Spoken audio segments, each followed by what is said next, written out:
ನಮಸ್ಕಾರ ಸ್ನೇಹಿತರೆ, ಓಂ ಸಾಯಿರಾಮ್. ರಾಜರಿಗೆಲ್ಲ ರಾಜನಾದ, ಯೋಗಿಗಳಿಗೆಲ್ಲ ಶ್ರೇಷ್ಠ ಯೋಗಿಯಾದ, ಪರಬ್ರಹ್ಮ ಸ್ವರೂಪನಾದ ಸಚ್ಚಿದಾನಂದ ಸದ್ಗುರು ಶ್ರೀ ಸಾಯಿನಾಥ ದೇವನಿಗೆ ಜಯವಾಗಲಿ. ಎಲ್ಲರಿಗೂ ಯುಗಾದಿ ಹಬ್ಬದ ಹಾರ್ದಿಕ ಶುಭಾಶಯಗಳು. ಸ್ನೇಹಿತರೆ, ಹಳೆಯ ಕಹಿಯನ್ನು ಮರೆತು ಹೊಸ ಬದುಕಿನತ್ತ ಹೆಜ್ಜೆ ಇಡುವ ಹಬ್ಬವೇ ಯುಗಾದಿ. ಆದರೆ ನಮ್ಮ ಜೀವನದ ಕಷ್ಟಗಳು ದೂರವಾಗಿ ಹೊಸ ವರ್ಷದಲ್ಲಿ ಹೊಸ ಚಿಗುರು ಮೂಡುವುದು ಯಾವಾಗ? ಶಿರಡಿಯಲ್ಲಿ ಬಾಬಾ ತೋರಿಸಿಕೊಟ್ಟ ಒಂದು ಅದ್ಭುತ ಪವಾಡದ ಮೂಲಕ ಈ ಹೊಸ ವರ್ಷದಲ್ಲಿ ನಿಮ್ಮ ಬದುಕು ಹೇಗೆ ಬದಲಾಗಲಿದೆ ಎಂಬ ವಿಶೇಷ ಸಂದೇಶವನ್ನು ಇಂದಿನ ವಿಡಿಯೋದಲ್ಲಿ ತಿಳಿಯೋಣ. ಬನ್ನಿ ಬಾಬಾರ ಈ ಅದ್ಭುತ ಕಥೆಯನ್ನು ಹಾಗೂ ಸಂದೇಶವೇನೆಂದು ತಿಳಿದುಕೊಳ್ಳೋಣ. ಶಿರಡಿಯಲ್ಲಿ ಯುಗಾದಿಯ ಸಂಭ್ರಮ ಮನೆ ಮಾಡಿತ್ತು. ಗ್ರಾಮದ ಜನರೆಲ್ಲರೂ ಹೊಸ ಬಟ್ಟೆ ಧರಿಸಿ ಮನೆ ಬಾಗಿಲಿಗೆ ಮಾವಿನ ಎಲೆಯ ತೋರಣ ಕಟ್ಟಿ ಸಂಭ್ರಮಿಸುತ್ತಿದ್ದರು. ಅಂದು ದ್ವಾರಕಾಮಾಯಿಯಲ್ಲಿ ಬಾಬಾ ಎಂದಿನಂತೆ ದುನಿಯ ಮುಂದೆ ಪ್ರಶಾಂತವಾಗಿ ಕುಳಿತಿದ್ದರು. ಬಾಬಾರ ದರ್ಶನಕ್ಕೆ ಭಕ್ತರ ದಂಡೆ ಹರಿದು ಬರುತ್ತಿತ್ತು.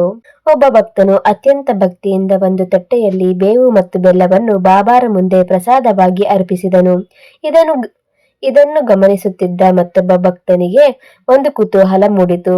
ಅವನು ಬಾಬಾರ ಹತ್ತಿರ ಬಂದು, ಬಾಬಾ, ಯುಗಾದಿ ಎಂದರೆ ಹೊಸ ವರ್ಷದ ಆರಂಭ.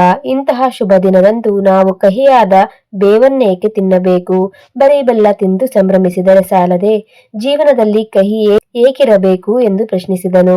ಬಾಬಾ ಆ ಭಕ್ತನನ್ನು ಪ್ರೀತಿಯಿಂದ ಹತ್ತಿರ ಕರೆದು ಹೀಗೆ ಹೇಳಿದರು, ಮಗುವೆ, ಪ್ರಕೃತಿಯಲ್ಲಿ ಬೇವು ಮತ್ತು ಬೆಲ್ಲ ಎರಡಕ್ಕೂ ತನ್ನದೇ ಆದ ಮಹತ್ವವಿದೆ. ಜೀವನವೂ ಅಷ್ಟೇ. ಬರೀ ಸುಖವಿದ್ದರೆ ಅದಕ್ಕೆ ಬೆಲೆ ಇರುವುದಿಲ್ಲ.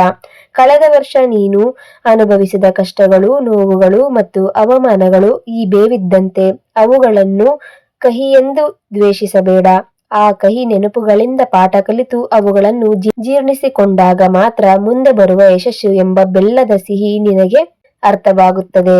ಹೀಗೆ ಹೇಳುತ್ತಾ ಬಾಬಾ ಅಲ್ಲಿದ್ದ ಬೇವಿನ ಎಲೆಗಳನ್ನು ಕೈಗೆತ್ತಿಕೊಂಡರು. ತಮ್ಮ ದಿವ್ಯ ದೃಷ್ಟಿಯಿಂದ ಆ ಎಲೆಗಳನ್ನು ಸ್ಪರ್ಶಿಸಿ ಪ್ರಶ್ನೆ ಕೇಳಿದ ಭಕ್ತನಿಗೆ ಪ್ರಸಾದವಾಗಿ ನೀಡಿದರು. ಆ ಭಕ್ತನು ಭಯ ಮತ್ತು ಭಕ್ತಿಯಿಂದ ಬೇವನ್ನಷ್ಟೇ ಬಾಯಿಗೆ ಹಾಕಿಕೊಂಡನು. ಆಶ್ಚರ್ಯ! ಕಹಿಯಾಗಿರಬೇಕಿದ್ದ ಬೇವಿನ ಎಲೆಗಳು ಆ ಭಕ್ತನ ನಾಲಿಗೆಗೆ ಜೇನುತುಪ್ಪಕ್ಕಿಂತಲೂ ಸಿಹಿಯಾಗಿ ಭಾಸವಾದವು. ಅವನ ಕಣ್ಣಲ್ಲಿ ಆನಂದ ಬಾಷ್ಪ ಸುರಿಯಿತು. ಬಾಬಾ ನಗುತ್ತಾ ಹೇಳಿದರು, ನೀನು ನಿನ್ನ ಜೀವನದ ಕಷ್ಟಗಳನ್ನು ಅಂದರೆ ಬೇವನ್ನು ನನಗೆ ಅರ್ಪಿಸಿಬಿಡು. ನಾನು ಅವುಗಳನ್ನು ಬೆಲ್ಲದ ಸಿಹಿಯಾಗಿ ಬದಲಿಸುತ್ತೇನೆ. ನೋಡಿದ್ರಲ್ಲ ಸ್ನೇಹಿತರೆ, ಬದುಕಿನ ಬೇವು ಕಹಿಯಾಗಿದ್ದರೂ ಅದನ್ನು ಸಾಯಿ ಕೃಪೆಯಿಂದ ಸಿಹಿಯಾಗಿಸಿಕೊಳ್ಳಬಹುದು. ಈ ಯುಗಾದಿ ನಿಮ್ಮ ಮತ್ತು ನಿಮ್ಮ ಕುಟುಂಬದ ಪಾಲಿಗೆ ಸಮೃದ್ಧಿ ಮತ್ತು ಸುಖವನ್ನು ತರಲಿ ಎಂದು ಬಾಬಾರಲ್ಲಿ ಪ್ರಾರ್ಥಿಸುತ್ತೇನೆ. ವನ್ನು ಬೇವನ್ನಾಗಿ ಅಲ್ಲ, ಬಾಬಾರ ಪ್ರಸಾದವನ್ನಾಗಿ ನೋಡಿ. ಈ ಯುಗಾದಿ ನಿಮ್ಮ ಬದುಕಿನಲ್ಲಿ ಸಿಹಿಯನ್ನೇ ತುಂಬಲಿ.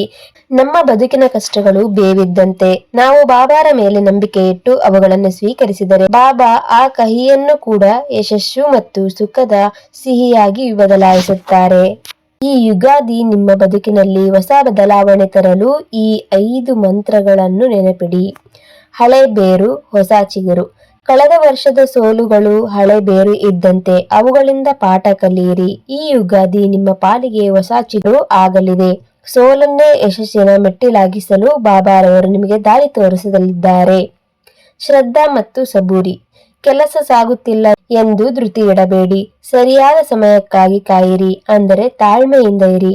ನಿಮ್ಮ ಪರಿಶ್ರಮದ ಮೇಲೆ ನಂಬಿಕೆ ಇರಲಿ, ಶ್ರದ್ಧೆ ಇರಲಿ. ಬಾಬಾರವರು ನಿಮ್ಮೊಂದಿಗಿದ್ದಾರೆ. ಶ್ರದ್ಧಾ ಮತ್ತು ಸಬೂರಿಗೆ ತಕ್ಕನಾದ ಫಲವು ದೊರಕುತ್ತದೆ. ಸೇವೆಯೇ ಪರಮ ಧರ್ಮ. ಯುಗಾದಿಯ ಬೇವು ಬೆಲ್ಲದಂತೆ ಜೀವನದ ಸುಖ ದುಃಖಗಳನ್ನು ಸಮಾನವಾಗಿ ಸ್ವೀಕರಿಸಿ. ಕಷ್ಟದಲ್ಲಿರುವವರಿಗೆ ಅಲ್ಪ ಸಹಾಯ ಮಾಡಿದರೂ ಅದು ಬಾಬಾರಿಗೆ ಸಲ್ಲಿಸುವ ದೊಡ್ಡ ಪೂಜೆಯಾಗಿರುತ್ತದೆ. ಮನಸ್ಸಿನ ಶುದ್ಧೀಕರಣ. ಮನೆಯನ್ನು ತೋರಣಗಳಿಂದ ಅಲಂಕರಿಸುವ ಮುನ್ನ ಮನಸ್ಸಿನ ಒಳಗಿರುವ ದ್ವೇಷ, ಅಸೂಯೆ ಮತ್ತು ಆತಂಕಗಳನ್ನು ಹೊರಹಾಕಿ.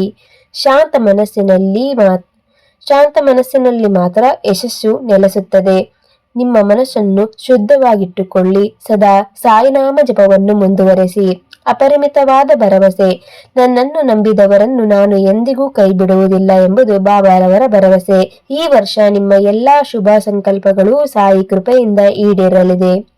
ಬೇವು ಕಹಿಯಾದರೂ ಆರೋಗ್ಯಕ್ಕೆ ಹಿತ.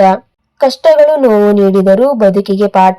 ಈ ಯುಗಾದಿ ನಿಮ್ಮ ಜೀವನದ ಸುಖ ಸಮೃದ್ಧಿಯ ಬೆಲ್ಲವನ್ನು ತುಂಬಲಿ. ಸ್ನೇಹಿತರೆ, ಈ ಕಥೆಯ ಮತ್ತು ಈ ಸಂದೇಶದ ಸಾರಾಂಶವಿಷ್ಟೇ. ನಮ್ಮ ಜೀವನದಲ್ಲಿ ಬರುವ ಕಷ್ಟಗಳು ನಮಗೆ ಪಾಠ ಕಲಿಸಲು ಬರುತ್ತವೆ.